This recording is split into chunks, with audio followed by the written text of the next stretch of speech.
Hello everyone, welcome back to the channel. Today, we're diving into a developing and extremely tense situation in Eastern Europe that could reshape the balance of power on the continent. The headline says it all: Moscow's lifeline has been cut off. Poland has officially closed its border with Belarus, leaving the small but strategically vital nation in total chaos. This is not just another diplomatic spat, this is an escalation that could have far-reaching consequences for Belarus, Russia, and the entire region. Let's break down exactly what's happening, why it matters, and what this means for the future of Europe. For years, Belarus has served as a crucial link between Russia and the European Union. It's been Moscow's gateway for trade, energy supplies, and military logistics. The Belarus-Poland border, in particular, has been one of the few corridors through which Russian goods, fuel, and supplies could reach Western markets even after heavy sanctions following Russia's invasion of Ukraine. Now, with Poland shutting that door, Moscow has lost a major artery that kept its economy connected to Europe. The decision didn't come out of nowhere. Tensions between Poland and Belarus have been simmering for months. Poland has accused Belarus of orchestrating a migrant crisis along its border, pushing thousands of refugees from the Middle East and Africa toward the EU frontier to destabilize the region. At the same time, NATO has been increasingly alarmed by the growing presence of Russian troops inside Belarus. The deployment of Wagner mercenaries, the joint military exercises, and the constant threats from Minsk have only deepened Polish fears. So, when the latest wave of provocations occurred, Warsaw decided enough was enough. According to Polish officials, the final straw came when Belarusian drones allegedly crossed into Polish airspace, and intelligence suggested that weapons and ammunition were being transferred close to the border zone. Within hours, Poland announced the closure of all major border crossings. Truck traffic was halted, freight trains were stopped, and customs stations were sealed. For Belarus, this move was catastrophic. The economy, already battered by sanctions, suddenly found itself even more isolated. Goods couldn't leave, imports couldn't come in, and businesses that depended on the Polish trade route faced collapse overnight. Inside Belarus, the reaction has been one of confusion and panic. Long lines have formed at gas stations and grocery stores as people fear shortages. The Belarusian ruble has started to tumble, and many citizens are trying to convert their savings into dollars or euros. Meanwhile, the government of Alexander Lukashenko is struggling to maintain control. He has called the border closure an act of aggression and ordered the military to a state of high alert. But behind the fiery rhetoric, the regime is under immense pressure. The country depends heavily on trade routes through Poland and Lithuania, and without them, Belarus has few options left. For Moscow, this is a severe strategic setback. Russia has used Belarus as both a political ally and a military staging ground, particularly during its war in Ukraine. Russian troops have operated from Belarusian territory, and the country's rail and road systems have served as a vital logistical link. By cutting that link, Poland and the EU have effectively squeezed one of Russia's few remaining lifelines to the west. Supplies that once moved freely through Belarus now have to find alternative routes, mostly through the Baltic Sea or via Kaliningrad routes that are far more expensive and vulnerable. The Kremlin has reacted angrily, calling Poland's move a hostile provocation. Moscow's foreign ministry accused Warsaw of trying to isolate Belarus to force regime change and warned of serious consequences. Russian state media has gone into overdrive, painting Poland as a NATO puppet and claiming that the West is preparing to open a new front against Russia. But despite the threats, Moscow has few immediate options. Its military is deeply committed in Ukraine, its economy is strained by sanctions, and its alliances are growing weaker.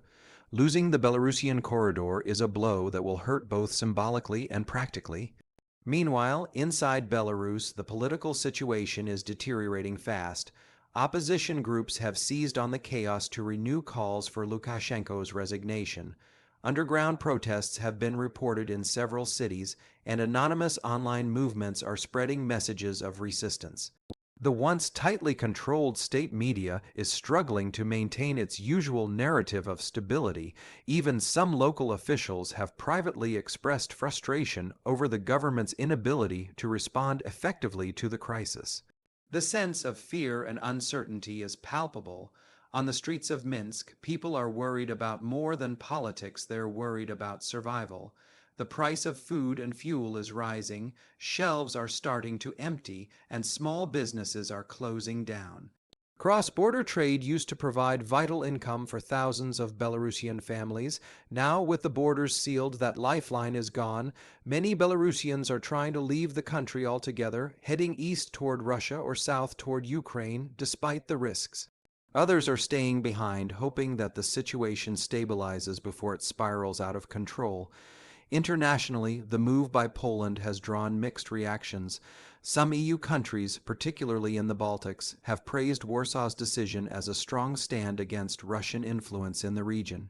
Lithuania and Latvia have hinted that they may follow Poland's lead, potentially closing their own borders with Belarus if the security situation worsens. However, others in the EU worry that this could escalate tensions further and push Belarus even deeper into Russia's orbit. The United States has expressed support for Poland's right to defend its borders, but has also called for measured steps to prevent a full-blown regional crisis. Lukashenko, meanwhile, has turned once again to Moscow for help. He's requested emergency economic assistance, fuel supplies, and military support. Russian cargo planes have reportedly begun flying in food and basic goods to alleviate shortages, but it's far from enough. Belarus is now almost entirely dependent on Russia, a position that even Lukashenko himself has tried to avoid in the past. The irony is painful. By aligning too closely with Moscow, Belarus has alienated its Western neighbors and ended up trapped in isolation. Inside the Kremlin, the mood is grim. Putin knows that losing Belarus would be a disaster, both strategically and politically. For years, Belarus has been one of Russia's few loyal allies. Its collapse would not only weaken Russia's influence in Eastern Europe, but also send a message to other allies that Moscow can't protect them. That's why many analysts believe Russia may take drastic measures to prop up Lukashenko's regime. Some speculate that Russian peacekeepers could soon be deployed to Belarus under the guise of stabilizing the situation, effectively turning Belarus into a de facto Russian protectorate. At the same time, NATO is on high alert. Polish and Baltic troops have been reinforced along the border, and surveillance flights have increased dramatically. The alliance fears that Moscow might retaliate with hybrid warfare tactics, cyber attacks, disinformation campaigns, or migrant pressure to destabilize the region. There's also concern that the chaos in Belarus could spill over into Ukraine, which shares a long and vulnerable northern border with Belarusian territory. If Russian or Belarusian forces were to make any aggressive moves, it could drag the entire region into a new phase of conflict. The situation has also reignited debate within Belarus itself about its future. Many Belarusians are asking whether their country should continue serving as Moscow's satellite or try to reestablish some form of independence. Even within the elite, there are signs of unease. Some officials fear that total reliance on Russia could mean the end of Belarusian sovereignty altogether. Yet, breaking free seems impossible while Lukashenko remains in power, and while Russia continues to hold such a tight economic and military grip. Across Europe, analysts are calling this a potential turning point.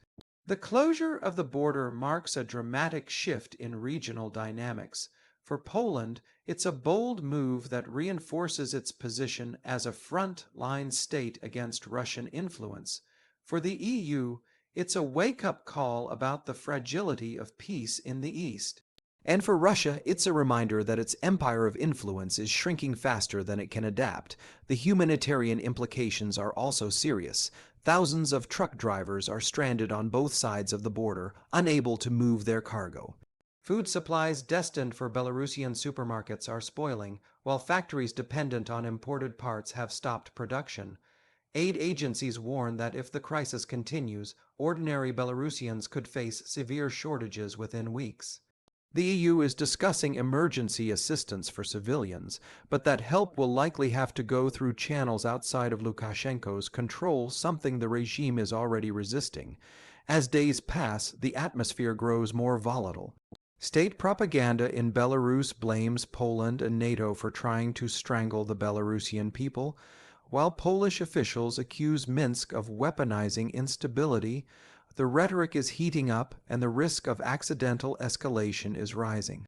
All it would take is one border incident, one misinterpreted movement to set off a chain reaction no one can control.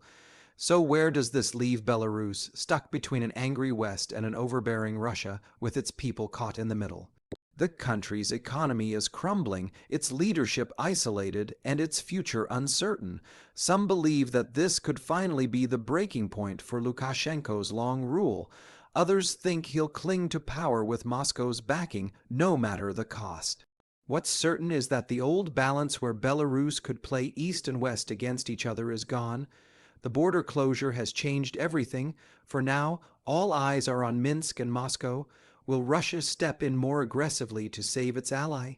Will the EU find a way to ease tensions without backing down, or are we witnessing the beginning of a new Cold War-style standoff along NATO's eastern frontier? The next few weeks will be critical. One thing is clear: the closure of the Polish border has not only isolated Belarus, but also exposed the fragility of Moscow's grip on its allies. The once reliable lifeline connecting Russia to Europe through Belarus has been severed.